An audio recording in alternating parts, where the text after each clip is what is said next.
What's going on, everybody? My name is Ben, and welcome back to the bench for another episode of Ben Builds with Joe. We're back on our F8F-1 Bearcat, and today I'm hoping to go ahead and get this thing looking a little bit closer to being a Bearcat. So let's go ahead and get started. Now, last time I went ahead and worked a lot on the wheelbase. Went ahead and cut out the internal trunking and scratch built my floor there, did a little raised detail as well, so that's looking good. We have the fuselage all tacked together, so we are getting really ready here to go ahead and attach the wings onto the fuselage. However, we still have a bit of work to do on the internal bay area. Need to go ahead and figure out what to do with that, specifically the intake trunking. We did scratch build the splitter plates, but we still need to go ahead and put in that piping, and I'm not really sure how to do that. I've got some ideas, so that's going to be kind of our main focus for today, getting that piping built up and getting the wings installed. Now moving on, we need to go ahead and work on the fuselage seams. We do have quite a bit of a gap between the right and left side of the fuselage, and we need to get in there and patch it, get that all nicely filled, and then we can come back and we can sand it and rescribe maybe a couple of panel lines. That's going to take a little bit of time and probably some super glue. Now I also mentioned last episode I wanted to go ahead and fill these wing pylons for the rockets. I want to go ahead and go to a single pylon, and I think I know what to do for that.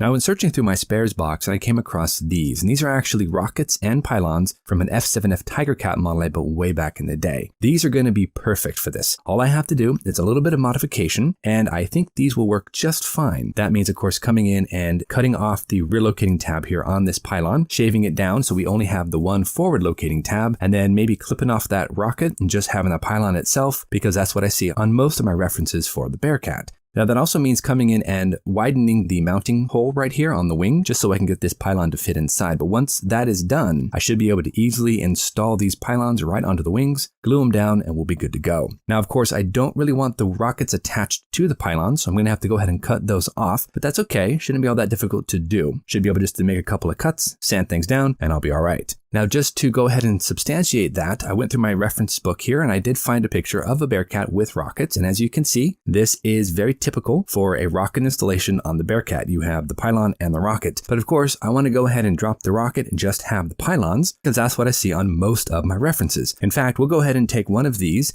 and let's go ahead and just cut off the front part of the rocket and the rear part of the rocket, and then we're going to just slowly make cuts, sand things down, shave things off. The Bearcats actually have 4 pylons, 2 on each wing, and I've got 6 pylons here from my spares kit. So if by some luck we accidentally screw up 2 of the pylons, we do have 2 additional extras that we can use to go ahead and replace them. So I think we are in good position for this. Now again, just take a little bit of flush cut action. We're going to cut off the rocket pylon just incrementally so we don't overstress the plastic. And then we'll come in, shave things off with our hobby knife, sand things down with our jeweler files, and I think we'll be ready to go ahead and mount it onto the wing. I think this is a really good move. Like I said, most Bearcat references only show pylons, no weapons. Now with that rocket pylon all ready to go, just go ahead and see how it fits there on the wing.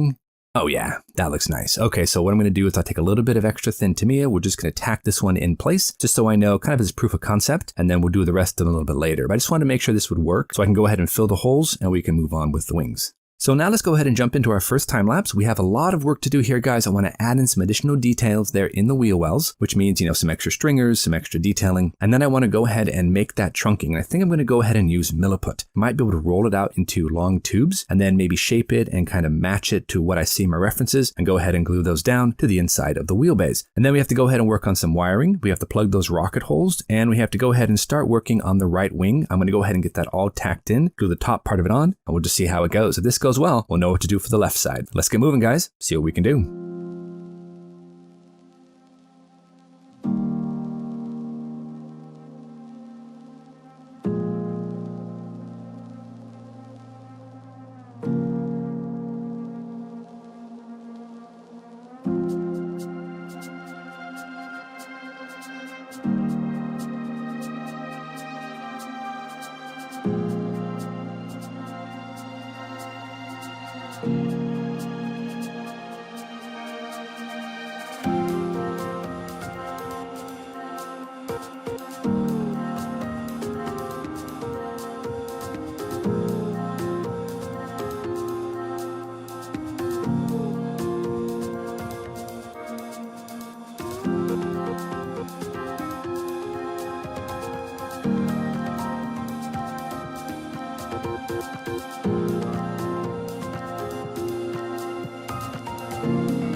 All right, everybody, we are back, and I think that was actually pretty successful. We went ahead and used superfine Milliput to go ahead and make these trunkings. I think the piping looks okay. It's way better than what was already in there. It has more depth, it's more 3D detail in there, so I'm happy with it. We do have to come back a little bit later though once they're 100% fully cured, and we're going to sand them down a little bit, take off a couple of the high points just to make sure they look a little bit smoother, but that wasn't that difficult to do really. I've never really used Milliput to this effect. I've used it once or twice for maybe filling up holes or whatnot, but this is actually not bad. It was able to be sculpted in a basic shape of the piping, a little bit of water there to help it smooth it out, and yeah, we are left with 4 lengths of pipe, so I'm good. The only issue I have is with the connection between the piping itself and the front of the wing. I want to go ahead and make these little, I guess, couplings of some sort that we can glue in there, and that would hopefully hide the seam between the piping and the front of the wall. I want to go ahead and make a curved piece of plastic, snipped, clipped, and dropped right into place. Then we can glue it in with some super glue, and we're good to go. So let's go ahead and move over now to the left wing, jump back into the time lapse. I want to go ahead and do the exact same thing I just did, but now on the left wing. So all the wiring, glue down the top of the wing. We've got the pylons already ready to go. So I think we are getting there, guys. We are almost done. So close with these wheelbays. So let's jump back in, work on that left wing.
All right, everybody, we are back, and I got to tell you, that went over beautifully. Our left and right wings are all nicely tacked in. They're glued down. We've got the wiring. We've got the intake piping. We're looking okay. It's not 100% perfect, but it's good for my eyes, and I'm happy with it. I think it's better than what was in the kit originally, so hey, it's an improvement. And I got to tell you, working with Milliput wasn't that bad. A little bit of water to make sure that everything was smoothed out, to make sure it's malleable and it's workable. I do need to get myself some sculpting tools, though. That would be a big help, but overall, I think it's okay. Now, of course, we have to come in here and do a little bit of seam work. And I'm going to go ahead and prep this for next episode. I want to come in with some super glue and cover all of the main fuselage seams. We might have to do a few applications, but I'm going to cover all the seams to ready it up for next episode when I can come back and I can sand things down. Now that I've got the seams all wrapped up, let's go ahead and glue in the front of the engine. This is going to be super simple, guys. I'm not going to do any sort of scratch building on the engine itself because you're not going to see any of it. I mean, you might see a little bit, but you're not going to have enough room in there to see the full spectacle if I went ahead and added a bunch of wires. And with that giant prop in the middle of that, you're not going to see anything. So like Joe mentioned, we're not going to worry too much about it. We're just going to glue it down and we're good to go with that.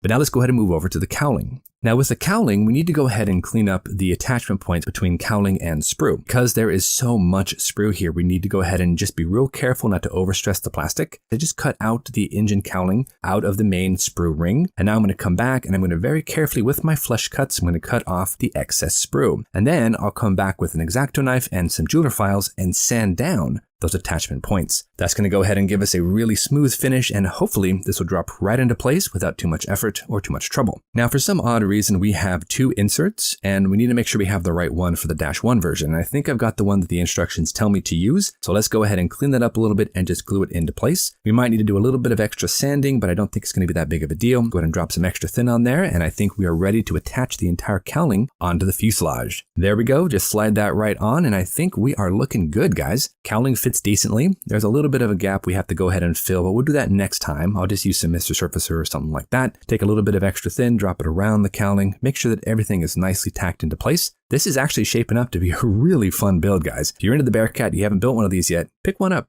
Awesome little kits for sure. But anyway, guys, we're going to go ahead and call it quits for today. I'm loving how this Bearcat is coming together. Today was a big day. We finally finished off the majority of detail work there in the wheel wells. I might have a few extra little things here and there, but for the most part, that major hurdle is done. We've got the piping all nicely molded and put up inside the wheelbase. We've got all the wiring I wanted to add. We've got that all nicely super glued into place. The wings are glued on. We've got the cowling glued on. We've got the super glue on the fuselage. So next time we'll be back and I'm going to hopefully go ahead and do some sanding there on the seams. The rear tailplane's all attached and maybe even do a little bit of priming. Got to mask off that canopy too. So lots more to do. Until our next episode, guys, make sure to go check out Joe's channel. He's building the Dash 2 and doing a really awesome job on that. I'm loving how his is coming together. Don't forget to subscribe if you haven't already. Leave a like or two, maybe hit a thumbs up or whatnot. And we will see you back here on our next episode of Ben Builds with Joe and our 1/48 scale Hobby Boss F8F-1 Bearcat. Thanks so much, everybody. We'll see you soon.